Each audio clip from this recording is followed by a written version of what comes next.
जय श्री राधे दोस्तों, केपी की वाणी चैनल में आपका स्वागत है। शादी और कैरियर से संबंधित सभी प्रकार की जानकारी पाने के लिए हमारे चैनल केपी की वाणी को जरूर सब्सक्राइब करें। दोस्तों, अगर आपको अपनी शादी के बारे में जानना है कि आपकी शादी कब होगी, तो जन्मदिन अनुसार शादी की जानकारी पाने के लिए आप केपी की वाणी के व्हाट्सएप पर अपना जन्मदिन अवश्य भेजें। आपको जन्मदिन के हिसाब से यह जानकारी दी जाएगी कि आपकी शादी कब होगी। ऐसे जातक जिनकी आयु 28 वर्ष से अधिक है, वे अपनी कुंडली दिखाकर शादी की जानकारी पा सकते हैं। अगर आपकी कुंडली बनी हुई है तो आप केपी की वाणी के व्हाट्सएप नंबर पर अपनी कुंडली भेजें। हम आपको कुंडली देखकर आपके विवाह की जानकारी अवश्य देंगे। हालांकि अगर कुंडली में विवाह की जानकारी होगी, उसके बाद ही आपको जानकारी दे पाऊंगा, अन्यथा आप केपी की वाणी से अपनी कुंडली बनवा सकते हैं। अगर आप लव मैरिज को लेकर भविष्यवाणी पाना चाहते हैं कि आपकी शादी लव मैरिज होगी या अरेंज, माता पिता की सहमति मिलेगी कि नहीं मिलेगी, तो आप अपना और अपने पार्टनर का जन्मदिन हमें व्हाट्सएप कर सकते हैं। हम आपको मूलांक के हिसाब से यह जानकारी देंगे कि आपकी शादी लव मैरिज होगी या अरेंज मैरिज होगी। अगर रिप्लाई करने में देरी होती है तो आप निराश बिल्कुल ना हो,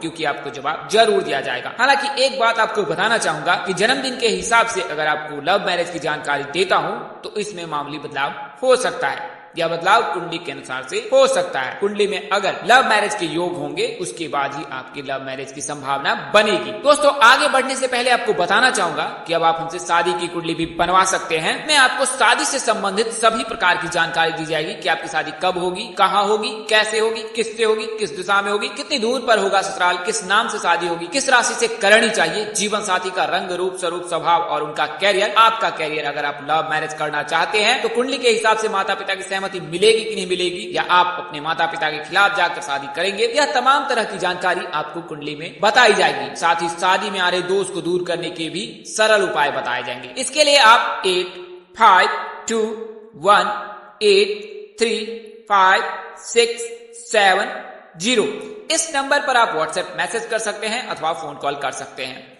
नंबर एक बार और दोहरा देता हूं, 8521835670। अगर जल्दबाजी में नंबर निकल गया है तो आप वीडियो को स्क्रॉल कर नीचे आए और आराम से नंबर नोट कर सकते हैं। ऐसे जातक जिनकी शादी तय हो चुकी है या शादी तय होने वाली है, वे अपनी कुंडली मिलान अवश्य ही करा ले। ज्योतिष शास्त्रों की माने तो नारी दोष, भकुर दोष और मांगलिक बलि होने पर शादी न करने की सलाह दी जाती है। इसके लिए आप अपनी कुंडली मिलान अवश्य ही करा ले। आप चाहे तो अपने नजदीक के किसी प्रकांड पंडित से संपर्क कर सकते हैं या केपी की वाणी से संपर्क कर कुंडली मिलान करवा सकते हैं। वहीं अगर आप विवाहित हैं और वैवाहिक जीवन में किसी प्रकार की परेशानी आ रही है तो भी आप कुंडली मिलान अवश्य ही करा ले। इससे आपको विवाह उपरांत वैवाहिक जीवन की जानकारी प्राप्त हो जाएगी। तो यह जानकारी आपको केपी की वाणी की सुविधाओं के बारे में दी गई है। आइए अब आज के वीडियो पर नजर डालते हैं। तो आज के वीडियो में आपको उन 7 राशियों के बारे में बताने जा रहा हूं जिनकी शादी के योग, रात्रि में शादी होने की प्रबल संभावना है।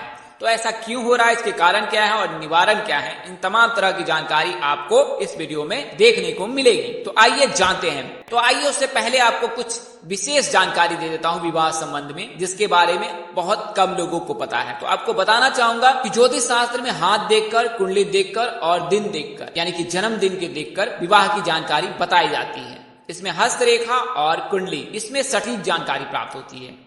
कुंडली से यह जानकारी प्राप्त हो जाती है कि आपकी शादी कब होगी, कहाँ होगी, कैसे होगी, किससे होगी, किस नाम से हो सकती है, किस राशि से करनी चाहिए, जीवन साथी का रंग, रूप, स्वरूप, स्वभाव और उनका कैरियर, आपका कैरियर कैसा होगा, इन तमाम तरह की जानकारी आपको कुंडली से प्राप्त हो जाती है। वहीं हस्तरेखा से आपको यह जानकारी प्राप्त होती है कि आपकी शादी कब होगी, आपके कितने बच्चे होंगे, वगैरह वगैरह जानकारी आपको हस्तरेखा से प्राप्त हो जाती है। वहीं जन्मदिन के हिसाब से अनुमानित जानकारी प्राप्त होती है कि इस वर्ष से लेकर इस वर्ष के बीच आपकी शादी होगी। तो कुंडली में सप्तम भाव, पंचम भाव, एकादश भाव और लग्न भाव, इन चारों भावों को देखा जाता है। इनमें शुभ ग्रह के रहने से विवाह जल्द हो जाती है, अशुभ ग्रह के रहने पर विवाह में देर हो। तो 8 ग्रहों को 4-4 ग्रहों में बांटा गया है, यानी कि 2 भागों में बांटा गया है, शुभ ग्रह और अशुभ ग्रह। राहु केतु एक ही ग्रह है और उनको जब समुद्र मंथन के समय में अमृत कलश निकला और उस समय जब भगवान विष्णु जी ने अपने सुदर्शन चक्र से राहु और केतु के सर और धड़ को अलग कर दिया, तो उस समय से ये 2 अलग अलग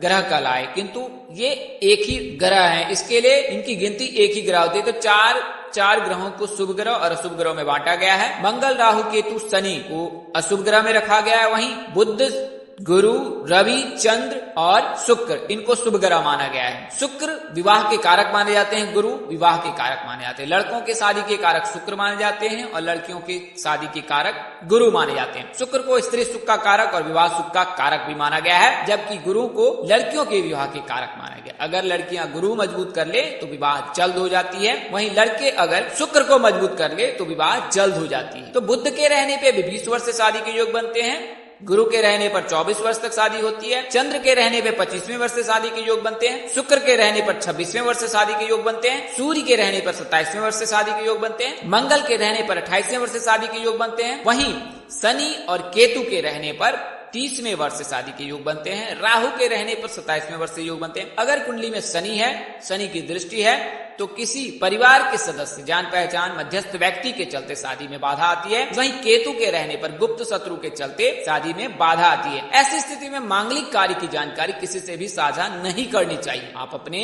किसी भी हितैषी को मांगलिक कार्य की जानकारी बिल्कुल ही ना बताएं। एक बार जब विवाह फिक्स हो जाए उसके बाद आप उन्हें जानकारी दे सकते हैं, उससे पहले किसी को भी कोई भी मांगलिक कार्य की जानकारी बिल्कुल ही ना दे। तो यह ध्यान आपको रखना है। वहीं जिन जातकों को कुंडली बनी हुई है तो वे कुंडली दिखा सकते हैं, अन्यथा आप कुंडली बनवा सकते हैं। इससे आपको विवाह के बारे में पूरी जानकारी मिल जाएगी। आइए अब उन राशियों के बारे में जानते हैं। तो पहली राशि जो है गुरु के राशि परिवर्तन से और शुक्र के राशि परिवर्तन से मेष राशि के जातकों के लिए बेहद ही शुभ योग बना रहा है। देवगुरु बृहस्पति के मकर राशि में प्रवेश से मेष राशि वालों का आर्थिक पक्ष मजबूत होगा। नौकरी व्यापार के लिए 20 नवंबर तक समय बेहद ही उत्तम है। मान सम्मान और पद प्रतिष्ठा में वृद्धि होगी मेष राशि के जातकों के। तो मेष राशि के जातकों का नाम ALE से शुरू होता है। इनकी शादी के योग 22वें वर्ष से बनते हैं। इस नाम के लड़के और लड़की की शादी PRM नाम से होने की संभावना अधिक रहती है, यानी कि विवाह के जो रिश्ते हैं वो PRM नाम से आने की संभावना अधिक है। हालांकि कुंभ राशि, कर्क राशि, धनु और मीन राशि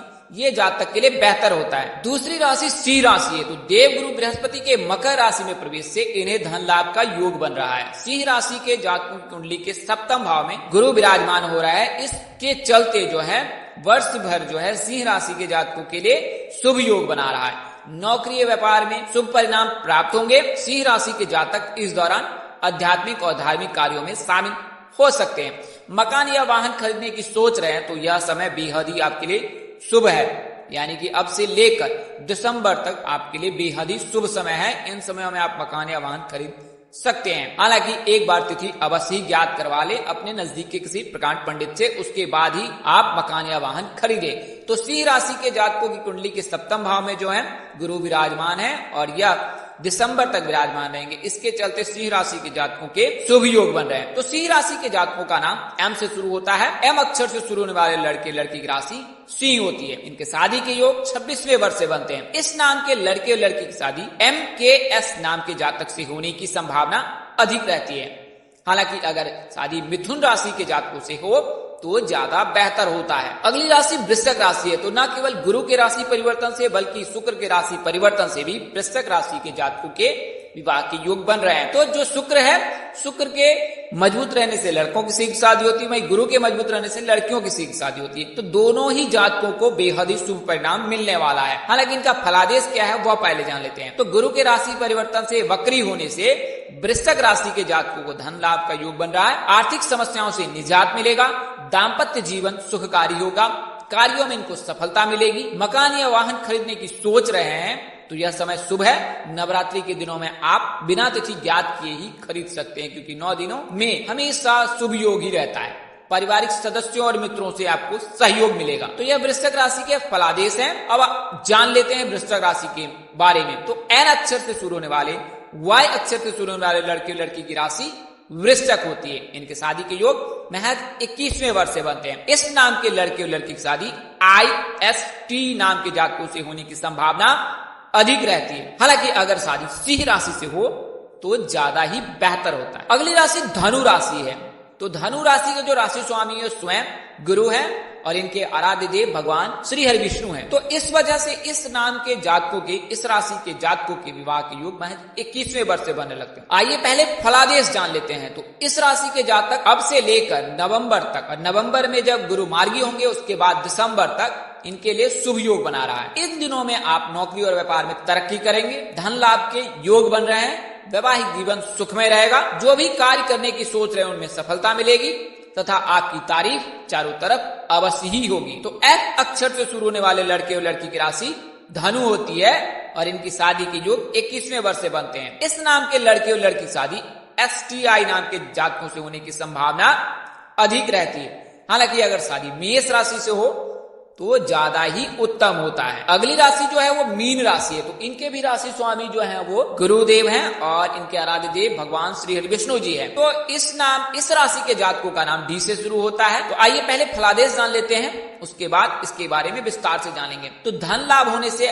आर्थिक पक्ष मजबूत होगा, यानी अगर आप मीन राशि के जातक हैं तो धन लाभ के योग बन रहे हैं, इससे आपके घर की आर्थिक स्थिति मजबूत होगी। पारिवारिक और वैवाहिक जीवन सुखमय रहेगा, मान सम्मान और पद प्रतिष्ठा में आपकी वृद्धि होगी, किस्मत का आपको पूरा साथ मिलने वाला है। तो यह फलादेश मीन राशि का है। तो मीन राशि के जातकों का नाम अक्षर जो है वो डी से शुरू होता है। इनकी शादी के योग गुरु की कृपा से और भगवान श्री हरि विष्णु की कृपा से 21वें वर्ष से बनने लगते हैं। इस नाम के लड़के और लड़की की शादी SGV नाम के जातकों से होने की संभावना अधिक रहती है। तो अगर आप मीन राशि के जातक हैं, आयु आपकी 21 वर्ष से अधिक है, तो इस नवरात्रि में विवाह होने की पूरी संभावना है।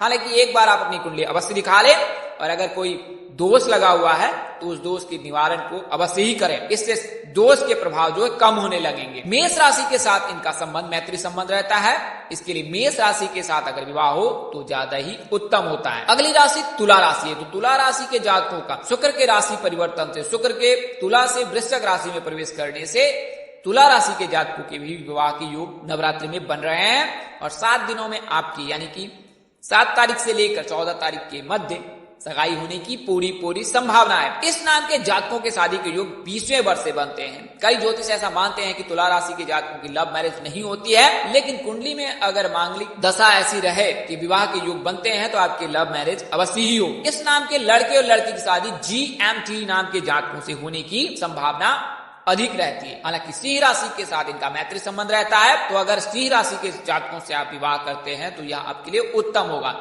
जैसा कि नाम इसमें अंकित है M नाम, तो M नाम के जो जातक होते हैं उनकी राशि सिंह होती है। तुला राशि के जातक अगर आप हैं तो नवरात्रि में आपके लिए शुभ समय आने वाला है और 7 दिनों में आपको कोई न कोई शुभ समाचार अवश्य ही मिलने वाला है। अगला नाम अक्षर P से शुरू होता है और अगली राशि कन्या है। तो कन्या राशि के जातकों के लिए भी शुभ योग बना रहा है, क्योंकि मंगल के राशि परिवर्तन से सिंह से कन्या में आने से कन्या राशि के जातकों के लव मैरिज के योग प्रबल है, यानी कन्या राशि के जातकों के विवाह के योग प्रबल है। वैसे आमतौर पर कन्या राशि के जातक बेहद ही धार्मिक स्वभाव के होते हैं, काम एंड कूल रहते हैं, ज्यादा बातचीत नहीं करते हैं और बड़े ही धैर्यवान होते हैं। एक बार अपने पैर पर खड़े हो जाते हैं उसके बाद ही ये आगे के फैसले लेते हैं। तो इस वजह से इस राशि के जातकों के विवाह में बहुत देर होती है। शादी के योग 27वें वर्ष से बनते हैं। इस नाम के लड़के और लड़की की शादी ASD नाम के जातकों से होने की संभावना बहुत अधिक रहती है। हालांकि शादी मकर राशि से हो तो ज्यादा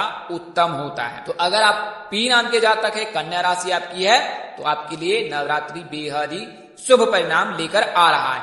तो दोस्तों इस वीडियो में मैंने आपको उन 7 राशियों के बारे में बताया हूं जिनकी गुरु के राशि परिवर्तन से, मंगल के राशि परिवर्तन से, सूर्य के राशि परिवर्तन से और शुक्र के राशि परिवर्तन से विवाह के योग बन रहे हैं।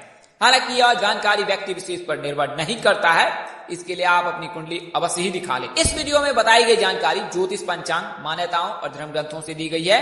हमारा उद्देश्य महज आपको सूचना पहुंचाना है, आप इसे सूचना हेतु ले। इसके अतिरिक्त अगर आप इनको मानते हैं, अपनाते हैं अथवा उपयोग करते हैं तो इसके आप स्वयं जिम्मेदार हैं।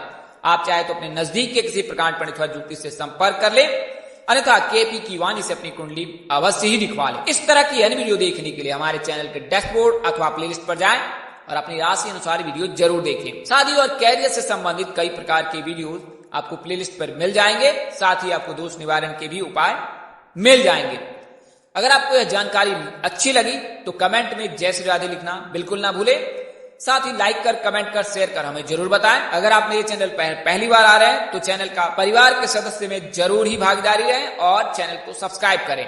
माता रानी कृपा से आपके चेहरे पर हमेशा मुस्कान बनी रहे, आप सौ परिवार स्वस्थ एवं सुखी रहे। आप सभी के प्यार और स्नेह के लिए आप सबको हृदय से धन्यवाद करता हूं। आप लोग इसी तरह हमारे साथ जुड़े रहें। इन्हीं शुभकामनाओं के साथ आपसे विदा लेता हूं कि जल्द एक नए वीडियो और एक नई जानकारी लेकर आपके समक्ष हाजिर रहूंगा।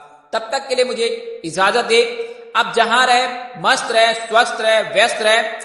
माता रानी की असीम कृपा आप पर बनी रहे। माता रानी की असीम कृपा आप पर बनी रहे। कल तक के लिए मुझे इजाजत दे। परमपिता परमेश्वर की कृपा बनी रहे। नमस्कार, जय श्री राम दोस्तों, जय श्री कृष्णा, जय माता दी।